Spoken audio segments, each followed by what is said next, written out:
নমস্কার সবাইকে। আমার শিক্ষার সফর চ্যানেলের আরও একটি ভিডিওতে আপনাকে স্বাগত জানাই। আশা করি আপনারা সবাই খুব ভালো আছেন। প্রাচীনকালে যখন মানুষ যাযাবরের মতো জীবনযাপন করত, যখন পশু শিকার করত, তখন মানুষের শরীরের কিছু কিছু এমন অঙ্গ ছিল যা খুবই গুরুত্বপূর্ণ ভূমিকা পালন করত।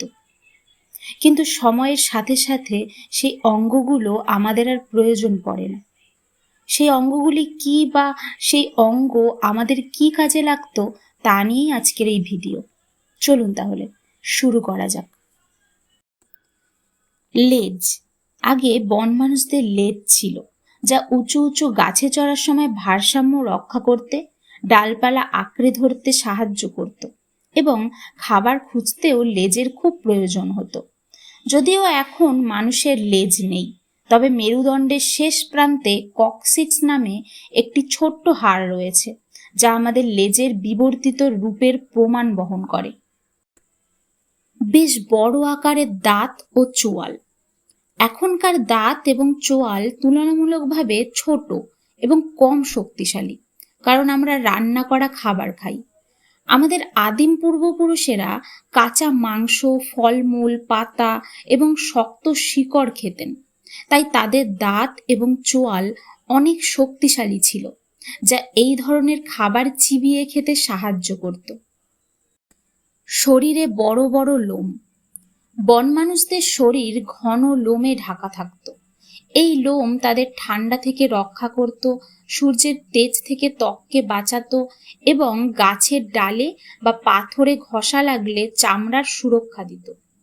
এখন মানুষদের শরীরে লোমের পরিমাণ অনেক কমে গেছে, কারণ আমরা পোশাক ব্যবহার করি এবং আমাদের শরীরে তাপমাত্রা নিয়ন্ত্রণের জন্য ঘাম গ্রন্থি আরো উন্নত হয়েছে।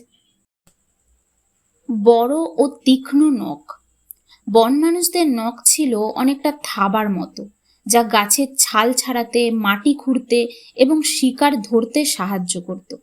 আমাদের নখ এখন মূলত আঙুলকে সুরক্ষা দেয় এবং ছোটখাটো কাজ করতে ব্যবহৃত হয়। উন্নত ঘ্রাণ শক্তি। আধুনিক মানুষের তুলনায় আমাদের বন মানুষ পূর্বপুরুষদের ঘ্রাণ শক্তি অনেক বেশি উন্নত ছিল। এটি তাদের খাবার খুঁজে বের করতে, বিপদের গন্ধ পেতে এবং নিজেদের প্রজাতির সদস্যদের শনাক্ত করতে সাহায্য করত। যদিও আমাদের ঘ্রাণ শক্তি এখনো কাজ করে, তবে এটি অন্যান্য প্রাণীদের তুলনায় ততটা তীব্র নয়।